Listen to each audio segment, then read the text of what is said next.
The first Australian-built mid-engine sports car is gearing up to roll out its new model as interest from buyers and investors increases ahead of its production car development phase. This Joss Developments test vehicle, created by industrial designer and automotive modeller Matt Thomas, was first revealed to the market 5 years ago, and since then his international team has been refining the car as well as the company's business model. Joss is an Australian company, the first ever Australian supercar company. So the original reason why we started the project was to really try and bring a bit of European automotive design to Australia. And we've got the technology and the know-how here, and it's just a matter of getting the right people into one unit and concentrating on one solid product and getting it out onto the market. Its impressive statistics include a 2.98 second acceleration time from 0 to 100 kilometres, and the final production car will produce an even higher performance level due to its new high-tech V8 engine that will generate over 500 bhp and have a top speed in excess of 340 kilometres per hour.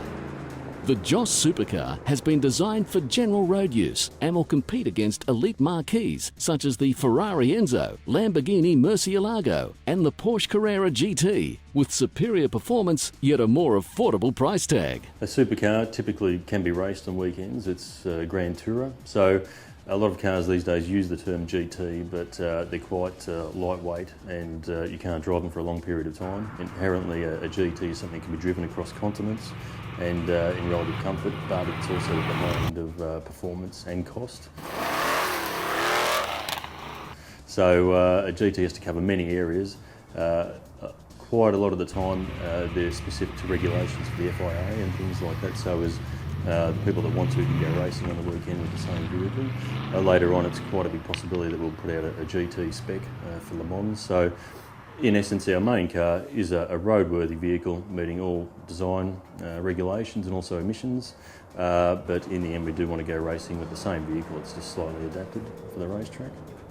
The supercar industry worldwide is a significant business, with some buyers willing to part with well over $1 million to secure the latest and fastest performance vehicle. From a business point of view, Joss are providing a super prestige vehicle which will rattle the supercar hierarchy, outperforming all others in its class and with sharper performance. So our whole performance engineering is based on that, based in going there with a better product, much better power to weight ratio, and that's where our secret lies. A lot of the supercar companies tend to go for a much higher power, but that becomes uncontrollable. You inherently get more weight with the vehicle, whereas everything, as Colin Chapman said, is weight. So we're cutting weight, we've got a beautiful balance of power, and that'll put us where we need to be.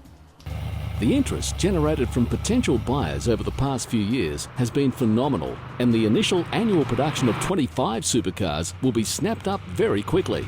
The car's popularity has even seen it featured as a race option on Microsoft's Xbox games Project Gotham Racing 3 and 4. As evidence that the supercar market is holding strong in this economic climate, Ferrari has just announced its first quarter figures for 2009 with a turnover of $775 million Australian, netting them a very healthy profit of $104 million. Matt Thomas has extensive experience in the automotive design industry, including aerodynamic work with the Stewart Grand Prix Formula One team, design and clay modelling for prestige European manufacturers including Aston Martin, Bentley, BMW, as well as for Ford and HSV in Australia. Throughout Australia's automotive history, there has never been an opportunity like this, with the Joss directors pooling a team of the best technical experts in their field and focusing them on one single, strong product. The test vehicle in this video is already the 5th fastest car in the world. All of this from a part-time team of workers with minimal infrastructure. Imagine the potential of utilising this car as a baseline, yet operating with proper development budget.